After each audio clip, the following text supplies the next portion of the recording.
Hello and welcome back guys to the another video of Mission 90% class 10 current electricity का हमारा chapter चल रहा है। और पिछली वीडियो में हमने कंसेप्ट ऑफ चार्ज को फिनिश कर दिया था, करंट फिनिश किया था, पोटेंशियल और पोटेंशियल डिफरेंस के कंसेप्ट भी क्लियर कर दिए थे और रेजिस्टेंस की डेफिनेशन पढ़ी थी। और इस वीडियो में जो कि हमारा पार्ट सेकंड है करंट इलेक्ट्रिसिटी का, टोटल 3 पार्ट्स होंगे और ये सेकंड पार्ट है और इसके अंदर हम रेजिस्टेंस का कंसेप्ट क्लियर कर देंगे। और फर्स्ट पार्ट में हमने सिर्फ डेफिनेशन पढ़ी थी और अभी के लिए आपको सिर्फ यही याद रखना है कि रेजिस्टेंस क्या होती है, फ्लो ऑफ करंट। ठीक है, करंट के पाथ के अंदर जो ऑब्स्ट्रक्शंस आती हैं उनको हम रेजिस्टेंस कहते हैं। बस इतना ही याद रखना है। और इस वीडियो में हम करने क्या वाले हैं वो मैं आपको पहले ही बता देता हूं, फिर हम प्रोसीड करेंगे ताकि आपको एक बेटर अंडरस्टैंडिंग हो जाए कंसेप्ट की जो जो हम आगे पढ़ने वाले हैं, और वो रिलेट करेंगे एक दूसरे से, कैसे करेंगे वो भी मैं आपको पहले ही क्लियर कर देता हूं और फिर बाद में वीडियो हम स्टार्ट करेंगे। तो सबसे पहले हम कंसेप्ट ऑफ करंट को फिनिश कर देंगे, ओम्स लॉ पढ़ेंगे। ठीक है, concept of resistance, Ohm's law पढ़ेंगे। उसके बाद हम एक ग्राफ देखेंगे छोटा सा, इसी के अंदर आ जाएगा। और उसके बाद हम पढ़ने वाले हैं ohmic and non ohmic resistors के बारे में, एक छोटा सा डिफरेंस देखेंगे, 3-4 पॉइंट करेंगे बस, उससे ज्यादा नहीं। उसके बाद हम पढ़ेंगे factors affecting resistance of a conductor. ठीक है, हम क्या देखने वाले हैं, कुछ ऐसे फैक्टर्स, लेंथ आएगी, थिकनेस आएगी, वो आपको पता चलेगा आगे, तो कुछ फैक्टर्स देखेंगे। उसके बाद हम स्पेसिफिक रेजिस्टेंस पढ़ेंगे, स्पेसिफिक रेजिस्टेंस जिसको आप रेजिस्टिविटी के नाम से भी जानते हो। और रेजिस्टेंस और रेजिस्टिविटी दोनों अलग अलग चीजें हैं, कैसे क्या है सब बताऊंगा आपको, डेफिनेशंस क्लियर करूंगा। उसके बाद हम रेजिस्टिविटी के भी फैक्टर्स को डिस्कस करने वाले हैं, जिसके अंदर आपको टेम्परेचर, अप डाउन लो हाई सब कुछ उसके अंदर क्लियर हो जाएगा। फिर एक इंपॉर्टेंट नोट, बहुत ज्यादा इंपॉर्टेंट, जिससे डायरेक्ट क्वेश्चन बनते हैं एग्जाम में, वो पढ़ने वाले हैं। और उसके बाद choice of material of wire, जो एक बहुत इंपॉर्टेंट टॉपिक है, हम वो भी इसी वीडियो में क्लियर करने की कोशिश करेंगे। और उससे पहले तो स्पेसिफिक रेजिस्टेंस तक अभी तक लेकर चलो, वो इसी वीडियो के अंदर होगा। अदरवाइज थर्ड पार्ट में हम चॉइस ऑफ मटेरियल कर लेंगे। Let's start resistance. तो कॉन्सेप्ट ऑफ रेजिस्टेंस में हमारे पास एक जो डेफिनेशन आती है वो मैंने आपको बता दी, वो आपको क्लियर है। ठीक है, और ये रेजिस्टेंस फ्री इलेक्ट्रॉन्स की वजह से होती है, ये भी आपको पता चल चुका है। ओम्स लॉ के अंदर आपको सिर्फ इतना पता है कि V is equal to I R, और V अपॉन आई हमारे कांस्टेंट होंगे, ये आपको याद रखना है। V और हम आई हमारे क्या हैं, कांस्टेंट। बस इतना याद रखना है अभी तो। और V equals to I R के अंदर हमारे पास V क्या है, V है क्या हमारे पास, V हमारे पास है पोटेंशियल डिफरेंस, ये चीज याद रखना। और ये PD मैंने कहां से लिखी है, क्यों लिखी है चीज, तो ये आपको पता है अगर आपने फर्स्ट पार्ट अच्छे से देखा है तो। और I हमारे पास क्या है, I है हमारे पास करंट।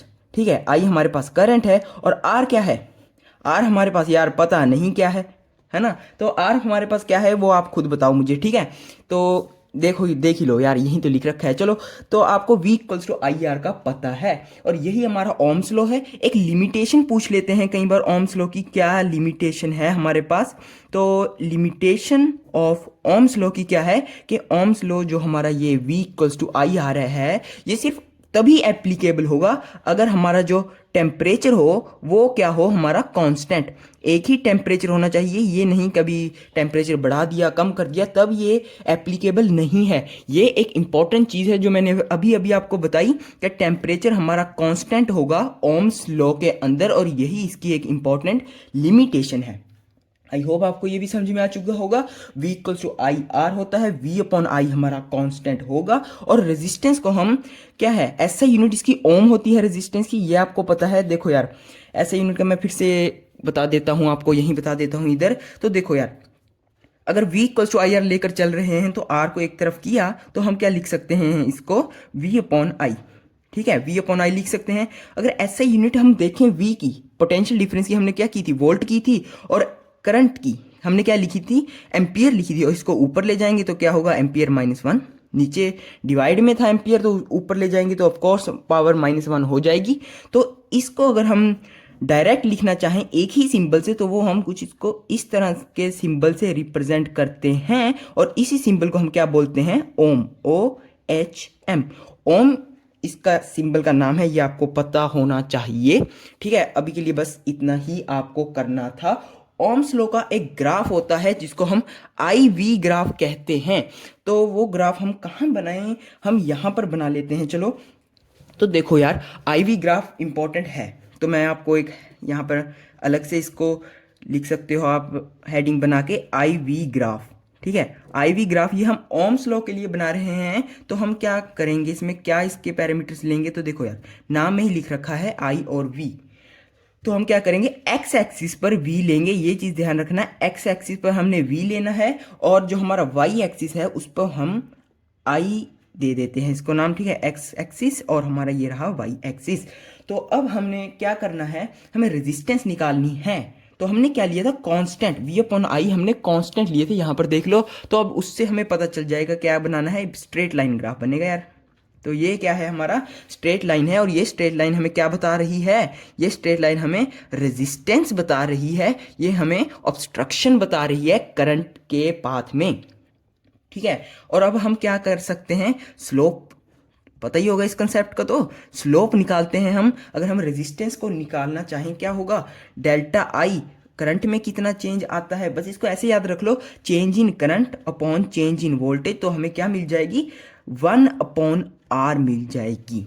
अब यहाँ पर ट्विस्ट आता है, ये 1/R मिला है, ये क्या है, R है रेजिस्टेंस। अब रेजिस्टेंस का हमने रेसिप्रोकल कर दिया, तो जो अब ये चीज़ बनी है हमारी 1/R, इसको हम कंडक्टेंस कहेंगे। एक नई टर्म इंट्रोड्यूस हो रही है, ध्यान से सुन लेना, कंडक्टेंस। अब ये कंडक्टेंस क्या है, कुछ नहीं है, रेजिस्टेंस का ही रेसिप्रोकल है बस। रेजिस्टेंस का रेसिप्रोकल क्या है, हमारे पास कंडक्टेंस, और इसको हम कुछ इस तरह से लिख सकते हैं 1/रेजिस्टेंस। तो क्या है हमारे पास, कंडक्टेंस निकल जाएगी। अगर एग्जाम में आपको दे दे कि 5 ओम की हमारे पास रेजिस्टेंस है, तो इसकी कंडक्टेंस क्या होगी, तो आप डायरेक्ट लिखोगे 1/5 ओम is the conductance.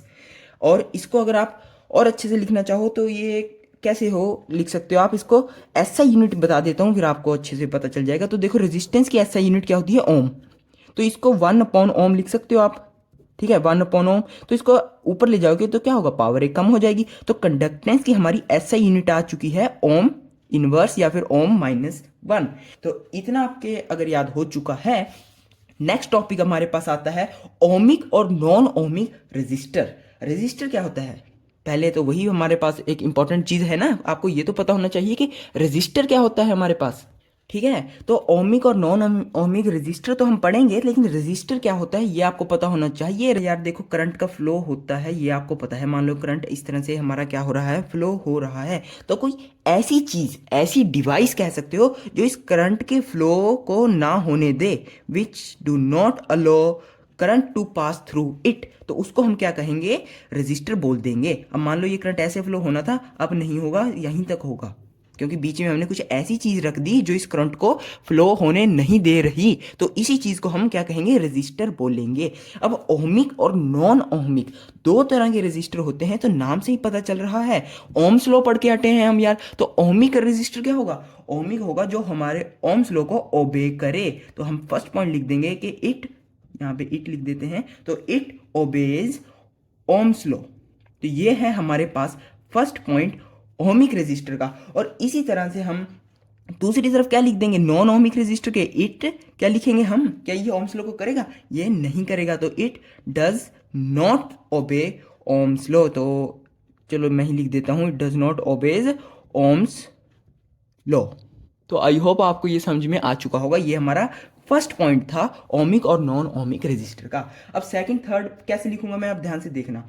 Second point हमारे पास आएगा, जो हमने ग्राफ पढ़ा था, वी आई ग्राफ कुछ इस तरह का, ये ओमिक के लिए था, कांस्टेंट लिया था यार। देखो, ओम्स लॉ को ओबे कर रहा है ओमिक रेजिस्टर, तो ओम्स लॉ की प्रॉपर्टीज ही लिख देते हैं इसमें, आसानी से तो हो जाएगा ना। तो देखो, ओम्स लॉ को फॉलो कर रहा है, और इसका हम लिख सकते हैं कि जो इसका वी आई ग्राफ था, ठीक है, जो वी आई ग्राफ था वो क्या थी, स्ट्रेट लाइन थी फ्रॉम ओरिजिन। तो यहां पर आप लिखोगे स्ट्रेट लाइन फ्रॉम ओरिजिन।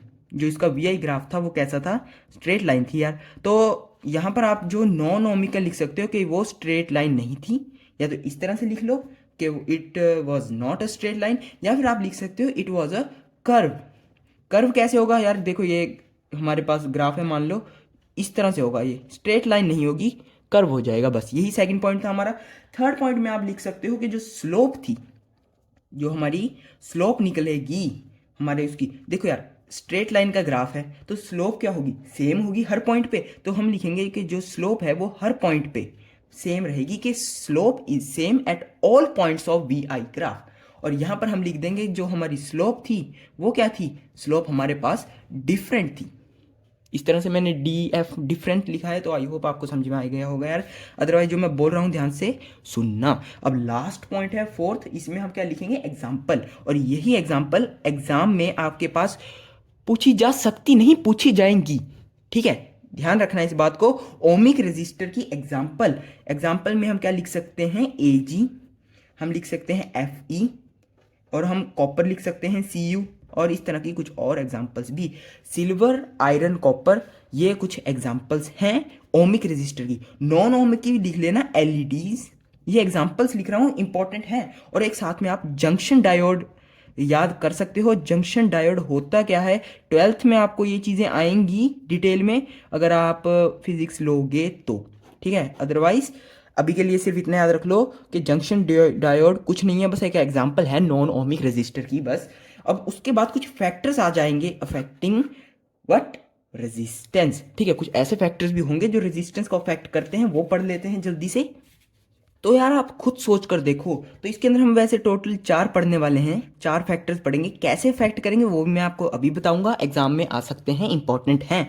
तो देखो, factors affecting resistance of a conductor, कैसे फैक्टर्स हैं, तो आपको पता होगा कि ऐसा टॉपिक है मटेरियल को लेकर, ठीक है, वायर का मटेरियल लेकर आगे आपको एक टॉपिक आएगा कि choice of a material of wire. तो आप वहीं से एक अंदाजा लगा सकते हो कि रेजिस्टेंस के अंदर भी तो कंडक्टर के अलग अलग मटेरियल होते हैं। तो फर्स्ट पॉइंट हमारा यही है कि मटेरियल ऑफ द कंडक्टर। तो फर्स्ट पॉइंट है मटेरियल, अगर मटेरियल अच्छा होगा तो उस हिसाब से रेजिस्टेंस अलग आएगी, और अगर बुरा मटेरियल है, हमारा टूटा फूटा है, वायर अच्छी नहीं है, तो उसकी अलग रेजिस्टेंस होगी यार। तो फर्स्ट पॉइंट है हमारा material of resistance. Second point, ये तो चलो इफेक्ट इसके नहीं पूछेंगे, मेन चीज़ है length of the conductor, conductor की length, length of the conductor लिख लेना, मैं अभी लेंथ ही लिख रहा हूँ अकेला, ठीक है। तो ये भी अफेक्ट करता कैसे है वो देख लो, जितनी ज़्यादा लेंथ होगी उतना ज़्यादा रेजिस्टेंस होगा वायर में। तो ये क्या है, डायरेक्टली प्रोपोर्शनल। इसका मतलब क्या है कि जितनी ज़्यादा लेंथ उतनी ज़्यादा रेजिस्टेंस। अब एक थर्ड पॉइंट है हमारे पास टेम्परेचर को लेकर, TEMP डॉट लिख रहा हूं, ये टेम्परेचर ऑफ द कंडक्टर, इसका मतलब है तो जितना ज़्यादा टेम्परेचर होगा उतनी ज़्यादा हमारे पास रेजिस्टेंस होगी। ये भी इंपॉर्टेंट है एक फैक्टर। और आखिरी है हमारे पास थिकनेस, लगा लो या फिर एरिया लिख सकते हो आप इसको, थिकनेस ऑफ द कंडक्टर, या फिर आप वायर लगा सकते हो इसको, ठीक है। थिकनेस भी इंपॉर्टेंट है, लेकिन लेकिन लेकिन यहां पर ये अफेक्ट कैसे करता है रेजिस्टेंस को, इनवर्सली। जितना ज़्यादा एरिया होगा उतनी कम रेजिस्टेंस होगी, और जितनी कम रेजिस्टेंस उतना ज़्यादा एरिया, ऑब्वियसली। तो ठीक है, यानी कि रेजिस्टेंस बढ़ेगी और एरिया कम होगा, और वाइस वर्सा। लेकिन रेजिस्टेंस बढ़ेगी, टेम्परेचर भी बढ़ेगा, अगर लेंथ बढ़ रही है तो भी हमारे पास रेजिस्टेंस बढ़ेगी। बस ये 4 पॉइंट्स थे, आई होप आपको ये समझ में आ चुके होंगे, आसान ही थे। अभी तक हम रिकैप कर लेते हैं जल्दी से। कंसेप्ट ऑफ रेजिस्टेंस में हमने डेफिनेशन पढ़ी, ओम्स लॉ देखा क्या होता है, V इक्वल्स टू IR, उसमें चीज़ें पढ़ी, और उसके बाद कुछ ग्राफ देखे हमने। क्या देखा यार, एक ही तो ग्राफ था, उसकी स्लोप निकाल कर हमने कंडक्टेंस के बारे में पता किया, ठीक है। और कंडक्टेंस के बाद हमने ओमिक और नॉन ओमिक रेजिस्टर के बीच में एक डिफरेंस देखा, और आखिरी में अभी अभी हमने factors affecting resistance of a conductor के अंदर 4 पॉइंट्स पढ़े। बस अभी तक आपने यही किया है और कुछ नहीं किया, ठीक है। तो अब हम क्या करेंगे, हमारा नेक्स्ट टॉपिक वो है स्पेसिफिक रेजिस्टेंस, जिसको हम रेजिस्टिविटी भी बोल सकते हैं। इसकी डेफिनेशन लिखने से पहले मैं आपको एक फॉर्मूला लिखवाऊंगा रेजिस्टेंस का ही, ठीक है। रेजिस्टेंस और रेजिस्टिविटी में फ़र्क है उसमें, लेकिन इतना नहीं है जितना आप सोचोगे, ठीक है, कि ज़मीन आसमान का फ़र्क है, नहीं। नाम में तो रेजिस्टेंस है ना। तो रेजिस्टेंस पढ़ी हमने, और ये स्पेसिफिक रेजिस्टेंस मतलब कि किसी स्पेसिफिक चीज़ की रेजिस्टेंस निकालेंगे, और इसी को हम रेजिस्टिविटी भी कहते हैं। ये याद रखना, एग्जाम में अगर आपसे रेजिस्टिविटी पूछे, स्पेसिफिक रेजिस्टेंस पूछे, तो ये दोनों एक ही चीज़ है। तो हमने अभी अभी क्या पढ़ा कि जो हमारी रेजिस्टेंस थी, ध्यान से सुनना, रेजिस्टेंस। तो यार देखो, पहली बात तो स्पेसिफिक रेजिस्टेंस को हम ओम से रिप्रेजेंट करें, ओम नहीं, रो से रिप्रेजेंट करेंगे। इसको हम रो कहते हैं, ये सिंबल होता है हमारे पास रो का। चलो स्पेलिंग अभी रहने दो, शायद से इसके स्पेलिंग RHO होता है, ये एक बार गूगल से वेरीफाई करके कमेंट में बता देना प्लीज़। स्पेलिंग RHO ही होता है, लेकिन आपको स्पेलिंग से नहीं सिंबल से याद रखना है। ये होता है इसका सिंबल रो का, और ये क्या है हमारे पास स्पेसिफिक रेजिस्टेंस, और R क्या है, अकेली रेजिस्टेंस। ठीक है, तो देखो अब मैं क्या करूँगा, रेजिस्टिविटी वर्ड यूज़ करूँगा स्पेसिफिक रेजिस्टेंस की जगह पर, ताकि आपको एक डिफरेंस लगे। ठीक है, रेजिस्टिविटी क्या है, रो, और आर क्या है हमारे पास, रेजिस्टेंस। तो रेजिस्टेंस का आपने अभी अभी पढ़ा कि ये क्या है, डायरेक्टली प्रोपोर्शनल है लेंथ के। और एक और पॉइंट आपने जो पढ़ा वो है कि जो हमारे पास रेजिस्टेंस है वो इन्वर्सली प्रोपोर्शनल है एरिया के। तो क्या आप इन दोनों की मदद से ये चीज़ लिख सकते हो कि जो हमारी रेजिस्टेंस है वो डायरेक्टली प्रोपोर्शनल है L/A के? लिख सकते हो ना यार। देखो L डायरेक्टली है तो हमारा जो एरिया है वो इन्वर्सली, इनको एक साथ लिख दिया तो L/A हमारा बन जाएगा। ठीक है, और अब हम क्या करेंगे, बहुत आसान है। देखो एरिया का फॉर्मूला वैसे हमने क्या निकाला हुआ है, वायर के लिए निकालेंगे तो देखो क्या होगा, फॉर्मूला πr² होगा, ये याद रखना। ठीक है, एरिया को हम πr² से भी रिप्रेजेंट करते हैं, तो इसको हम क्या लिख सकते हैं, 1/πr² भी लिख सकते हैं। ठीक है, इसकी यूज़ मैं आगे बताऊंगा आपको, लेकिन फिलहाल आपको क्या करना है वो समझ लो। तो हमने अभी रेजिस्टेंस को L/A लिखा है, इसके डायरेक्टली प्रोपोर्शनल, और ये प्रोपोर्शनैलिटी का साइन हटाने के लिए हम क्या करेंगे, इसके लिए आगे हम एक सिंबल लगा देंगे रो का ही। ठीक है, रो L/A का हम सिंबल लगा देंगे, और इसी चीज़ को हम क्या ऐसे लिख सकते हैं, रो L/πr²। क्या मैं ऐसे लिख सकता हूँ? जी बिल्कुल लिख सकता हूँ। ये किसकी इक्वल है, रेजिस्टेंस के ही तो इक्वल है, यही तो हमने पढ़ा था। अब देखो रेजिस्टेंस का हमने फॉर्मूला निकाल लिया, क्या है, रो L/πr² या फिर रो L/A। तो इसके अंदर जो हमारे पास रो है ये क्या है, अभी तो हमने पढ़ा था, यही तभी मैंने आपको पहले ही बता दिया। ये क्या है हमारे पास, ये हमारे पास है रेजिस्टिविटी, कुछ नहीं है, ये रेजिस्टिविटी है हमारे पास। एल हमारे पास लेंथ है, πr² हमारे पास एरिया ऑफ क्रॉस सेक्शन है वायर का या फिर किसी कंडक्टर का, और हमारे पास जो आर है वो क्या है, रेजिस्टेंस। तो रेजिस्टेंस से ही हमने रेजिस्टिविटी निकाल ली है बस, और हमने कुछ नहीं किया, फॉर्मूला निकाला है। और यहीं से एक जो छोटा सा क्वेश्चन, तुच्छ सा क्वेश्चन आ सकता है, वो कुछ नहीं है, वो ये है कि जो रेजिस्टिविटी है हमारी, ठीक है, रेजिस्टिविटी है वो क्या है, कंडक्टिविटी का रेसिप्रोकल है। अब ये कंडक्टिविटी क्या है बताता हूँ, कुछ नहीं है। तो देखो इसको वाइस वर्सा भी लिख सकते हो आप, conductivity is the reciprocal of resistivity. ठीक है, तो हमने जब डेफिनेशन लिखवाऊंगा तब आपको क्लियर हो जाएगा रेजिस्टिविटी क्या है। तो देखो यार, हमने रेजिस्टेंस पढ़ा, उसके साथ हमने कंडक्टेंस पढ़ा, अब हम रेजिस्टिविटी पढ़ रहे हैं तो उसके साथ हम कंडक्टिविटी भी पढ़ेंगे। ये है रेसिप्रोकल, और कुछ नहीं पढ़ना इसके अंदर, सिर्फ इतना पता होना चाहिए कि ये रेसिप्रोकल होता है। एसआई यूनिट के बारे में अगर हम बात करें रेजिस्टिविटी की, तो वो क्या होगी, रेजिस्टेंस की हमारे पास ओम होती है, ये आपको पता है, तो यहाँ पर लिख लेता हूँ एसआई यूनिट। रेजिस्टेंस की हमारे पास क्या थी, ओम थी, और जो हमारी रेजिस्टिविटी की होगी वो ओम मीटर होगी, ओम मीटर। बस ओम के साथ एक मीटर लगा देना है और कुछ नहीं करना आपको। ओम मीटर इसकी क्या है, एसआई यूनिट है। और कंडक्टिविटी की क्या है, रेसिप्रोकल है यार, तो कंडक्टिविटी की जो हमारी एसआई यूनिट होगी वो होगी ओम इनवर्स, और मीटर भी इनवर्स में आएगा।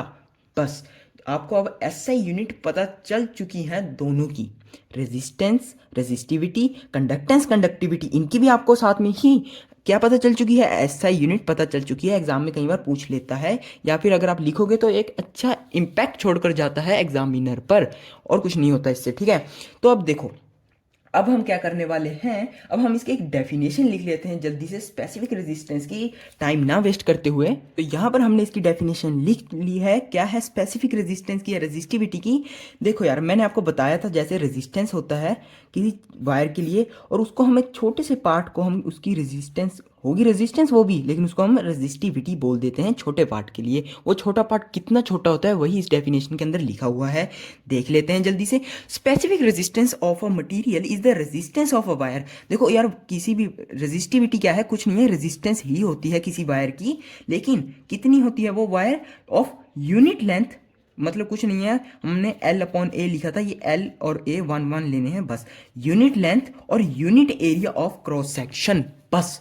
अगर आपको इतनी चीज़ पता चल चुकी है तो आपको क्या पता चल चुका है, स्पेसिफिक रेजिस्टेंस की डेफिनेशन क्या होती है। ये रेजिस्टेंस ही होती है वायर की, लेकिन वो वायर कैसी होगी, यूनिट लेंथ और unit area of cross section की। 1 1 है, यूनिट का मतलब क्या होता है, 1 होता है हमारा, बस। ठीक है, तो अब देखो एक और चीज़, फैक्टर्स अफेक्टिंग। हमने जैसे किए थे रेजिस्टेंस के, वैसे ही इसके अंदर होंगे, लेकिन इसके अंदर अलग अलग तरीके के होंगे। वो कैसे बताते हैं आपको अभी।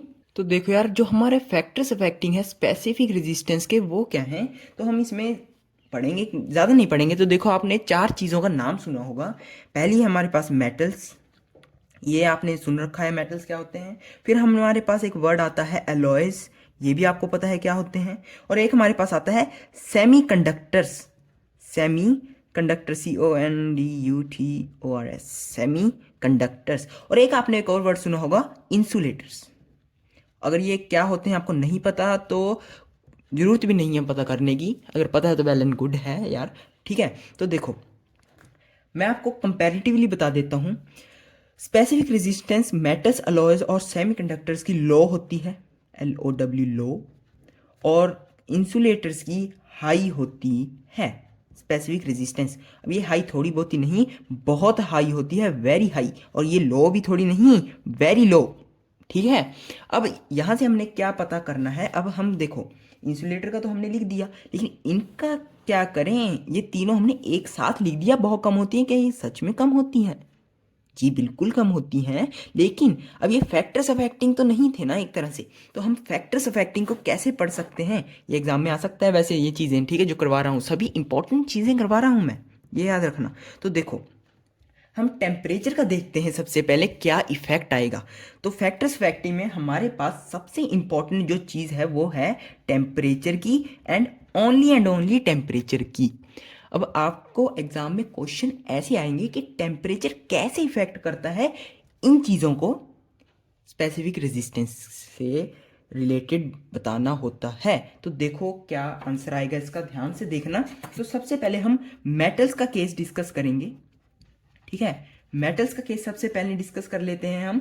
तो मेटल्स के अंदर क्या होता है, जैसे ही हम क्या करेंगे, टेम्परेचर को क्या करेंगे, टेम्परेचर को बढ़ाएंगे।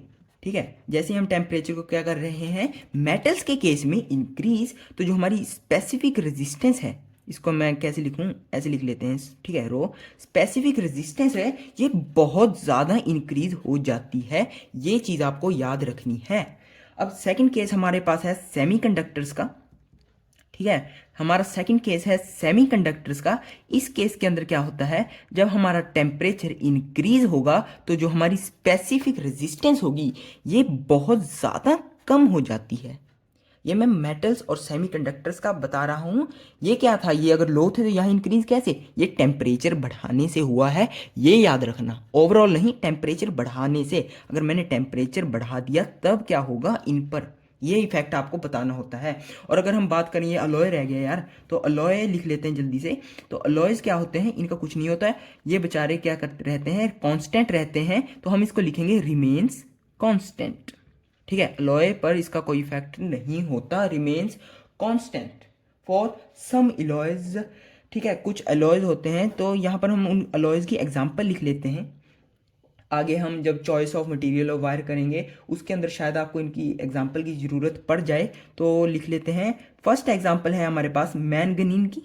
ठीक है, मैंगनीन एक हमारे पास अलॉय होता है ये भी। और एक हमारे पास और होता है कॉन्स्टेंटन। ठीक है, कॉन्स्टेंटन प्रोनाउंसिएशन देख लेना यार। ठीक है, कॉन्स्टेंटन, बस। ये 2 एग्जांपल्स हैं और कुछ नहीं है। ये क्या है, एग्जांपल्स है अलॉय की। तो अगर आपको पूछ ले एग्जाम में टेम्परेचर का इफेक्ट बताना है स्पेसिफिक रेजिस्टेंस के ऊपर, ठीक है, क्या मेटल के केस में, सेमीकंडक्टर्स के केस में और अलॉय के केस में, ये तीनों अलग अलग करके बताने हैं आपको। ये नहीं कह देना सीधा कि टेम्परेचर बढ़ाने से स्पेसिफिक रेजिस्टेंस कम या ज़्यादा होती है, नहीं। आपको क्या करना है, रीजन देना है, क्लासीफाई करके मेटल्स, सेमीकंडक्टर्स और अलॉय के तीनों केस आपको ये लिखने होंगे और लिखने जरूरी भी हैं। नेक्स्ट हमारे पास एक इम्पॉर्टेंट नोट आ जाता है। ये मैंने आपको फर्स्ट पार्ट में भी बताया था यार वीडियो के कि मैं करवाऊंगा, तो फर्स्ट पार्ट में तो नहीं करवा पाए थे हम टाइम की वजह से, लेकिन अब हमारे पास थोड़ा सा टाइम है तो इम्पॉर्टेंट नोट मैं आपको यहाँ पर करवा देता हूँ। उसके बाद हम एक बस सुपर कंडक्टर का एक छोटा सा टॉपिक पढ़ेंगे, उसके बाद इस वीडियो को यार यहीं एंड करना पड़ेगा हमें। और नेक्स्ट वीडियो में हम क्या पढ़ेंगे बताता हूँ। चलो पहले इंपॉर्टेंट नोट देख लेते हैं जल्दी से। तो नोट के अंदर आपको क्या लिखना है, ज़्यादा कुछ नहीं है, बस ये है कि देखो रेजिस्टेंस क्या है हमारे पास, लेंथ के डायरेक्टली प्रोपोर्शनल है। हमने ये पढ़ा कि अगर रेजिस्टेंस इंक्रीज होगी तो लेंथ भी क्या होगी, इंक्रीज, या फिर हम कह सकते हैं अगर लेंथ इंक्रीज करेगी तो रेजिस्टेंस भी हमारे पास इंक्रीज करेगी, लेकिन कितनी, वो चीज़ है इंपॉर्टेंट नोट के अंदर। ये चीज़ मैं आपको जो बता रहा हूँ ये एग्जाम में पूछी जा चुकी है, फिर से भी आ सकती है। अब देखो यार, मान लो मैंने जो लेंथ है वो क्या की, 3 टाइम्स इंक्रीज कर दी, ठीक है, 3 टाइम्स बढ़ा दी मैंने लेंथ, तो क्या होगा, कैसे बढ़ाई, स्ट्रेच करके। मान लो अगर ये वायर थी तो इसकी लेंथ मैंने स्ट्रेच कर कर 3 टाइम्स बढ़ा दी, तो जो हमारी इसकी रेजिस्टेंस होगी वो याद रखना इस चीज़ को, ये क्या होगी, 9 टाइम्स इंक्रीज हो जाएगी। स्क्वायर कर दिया मैंने इसका और कुछ नहीं किया। इसी तरह से अगर ये 4 टाइम्स इंक्रीज हो जाती तो ये यहाँ पर 9 नहीं आता, 9 में क्या, यहाँ क्या आता, कितने टाइम्स होगी, स्क्वायर कर दो बस, 4 नहीं 16 टाइम्स, ठीक है, 16 टाइम्स इसकी रेजिस्टेंस इंक्रीज हो जाती। अब वहीं पर क्वेश्चन को ये टिल्ट कैसे करते हैं, क्वेश्चन को उलझाते कैसे हैं, आपको कह देंगे कि जो लेंथ है वो हमारी क्या हुई, 3 टाइम्स, लेंथ हमारी क्या हुई, 3 टाइम्स कम हो गई, डिक्रीज कर गई हमारी लेंथ, तो हमारे पास रेजिस्टेंस पर क्या इफेक्ट आएगा, रेजिस्टेंस हमारी 9 टाइम्स कम हो जाएगी, ये चीज़ को याद रखना, ठीक है। और अगर 4 टाइम्स के लिए 16 टाइम्स तो आपको पता ही है। तो आई होप आपको ये इंपॉर्टेंट नोट समझ में आ चुका होगा, बहुत ज़्यादा इंपॉर्टेंट है। और यहाँ पर आपको जो चीज़ याद रखनी है कि जो हमारी स्पेसिफिक रेजिस्टेंस की प्रीवियस वैल्यू थी वो क्या रहेगी, सेम रहेगी।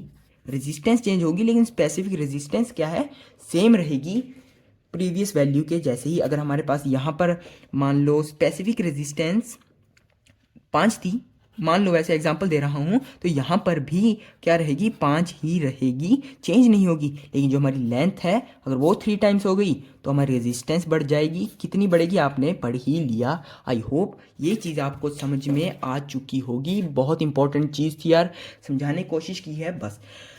सुपर कंडक्टर्स देखो यार, रेजिस्टेंस क्या हो अगर हमारी ज़ीरो हो जाए तब उस कंडक्टर को सुपर कंडक्टर बोलते हैं। और ये कब होगी, जब हमारा टेम्परेचर बहुत ज़्यादा लो हो जाए, वेरी लो, ये याद रखना, वेरी, यहाँ पर लिख भी देते हैं वेरी लो। ये इसकी डेफिनेशन है जो आपसे एग्जाम में पूछ सकते हैं। आपको क्या लिखना है कि सुपर कंडक्टर वो सब्सटेंस होते हैं या फिर वो कंडक्टर्स होते हैं जिनकी रेजिस्टेंस क्या होती है, zero at very low temperature बस। और इसकी अगर आपको एग्जाम्पल चाहिए तो एग्जाम्पल के अंदर कुछ नहीं है हमारे पास, एग्जाम्पल में हम मरकरी लिख सकते हैं यार, ठीक है। और जो हम लेड का एक और एग्जाम्पल ले सकते हैं, लेड पीबी, ठीक है, लेड का एग्जाम्पल हम ले सकते हैं, इसका टेम्परेचर क्या होगा, बिलो 7.25 के। ये आपको चीज़ें याद नहीं रखनी, बस इसकी एक एग्जाम्पल डायरेक्ट याद रख सकते हो। और ये सब क्या है, ये सब हमारे पास हैं सुपर कंडक्टर्स, वो कंडक्टर जिनकी रेजिस्टेंस क्या है, हमारे पास रेजिस्टेंस है ज़ीरो बस। अगर आपको इतना समझ में आ चुका है तो यार अब हमारे पास next topic choice of material of wire का है। उसके बाद कुछ इंपॉर्टेंट डेफिनेशंस आएंगी जिसके अंदर मैं आपको क्या क्या पढ़ाऊँ, इनके अंदर मैं आपको पढ़ाऊंगा ईएमएफ, टर्मिनल वोल्टेज और इंटरनल रेजिस्टेंस, और साथ में इंटरनल रेजिस्टेंस के फैक्टर्स अफेक्टिंग जो इंपॉर्टेंट है। उसके बाद हमारे पास सीरीज सर्किट और पैरेलल सर्किट, ये दो चीजें आ जाएंगी। और फाइनली हम इलेक्ट्रिक पावर के साथ इस टॉपिक को खत्म करेंगे। तो आप देख सकते हो ये सभी चीजें तैयार हैं आपके लिए, डिस्क्रिप्शन चेक कर लेना, उसके अंदर आपको सभी लिंक मिल जाएंगे वीडियोस के, ठीक है। तो बस नेक्स्ट वीडियो के लिए हम तैयार हैं। तो आई होप बस अगले 1 या 2 दिन में वो भी आ जाएगी।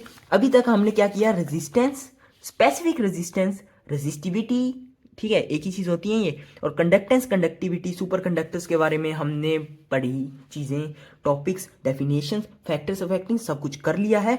मिलते हैं आपसे नेक्स्ट वीडियो में, till then take care, thanks for watching, thank you.